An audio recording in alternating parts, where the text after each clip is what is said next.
Assalamualaikum warahmatullahi wabarakatuh. Perkenalkan, nama saya Halimatus Syadia, NIM 1816030002. Di video kali ini saya akan menjelaskan tentang pertanyaan-pertanyaan mata kuliah e-bisnis.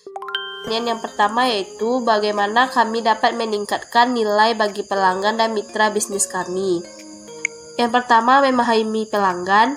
Yang kedua, temukan peluang. Yang ketiga, melakukan berinovasi. Yang keempat, pelayanan cepat dan tanggap. Yang kelima, mendengarkan keluh pelanggan dengan penuh perhatian serta memberikan tanggapan dan solusi yang baik.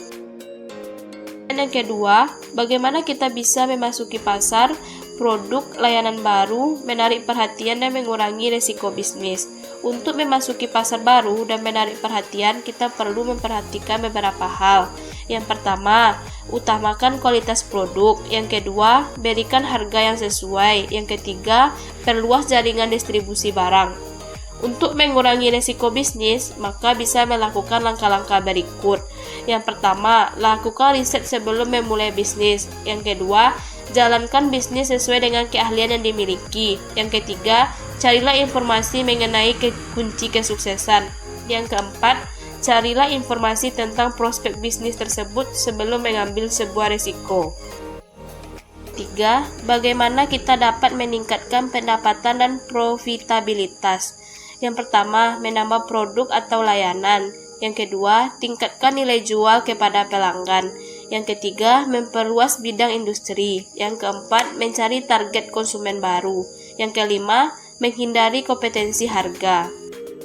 Yang keempat, bagaimana kita dapat mempertahankan atau meningkatkan keunggulan kompetitif.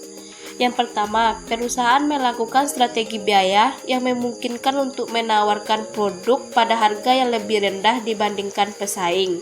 Yang kedua, dengan melakukan strategi diferensiasi produk sehingga pelanggan mempunyai persepsi tentang manfaat produk yang unik membenarkan harga tinggi.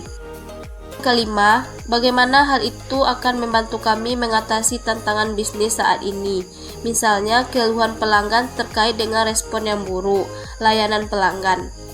Cara-cara yang telah disebutkan tadi tentunya dapat mengatasi tantangan bisnis, karena perusahaan yang mampu mengidentifikasi sumber daya dan kemampuan yang menjadi kompetensi inti akan mampu lebih efisien dan efektif dalam melakukan bisnis. Keenam, bagaimana kita dapat meningkatkan kinerja intra-organisasi kita? Yang pertama, tetapkan SOP yang jelas agar dapat menjadi acuan untuk karyawan melakukan pekerjaan. Yang kedua, lingkungan kerja yang baik berupa fasilitas kerja, suasana kerja, kenyamanan ruangan, dan lain-lain. Yang ketiga, memberikan latihan atau training. Yang keempat, yakinkan karyawan bahwa mereka bisa. Yang kelima, berikan apresiasi. Ketujuh, bagaimana itu dapat membantu kita menerjemahkan visi perusahaan menjadi kenyataan.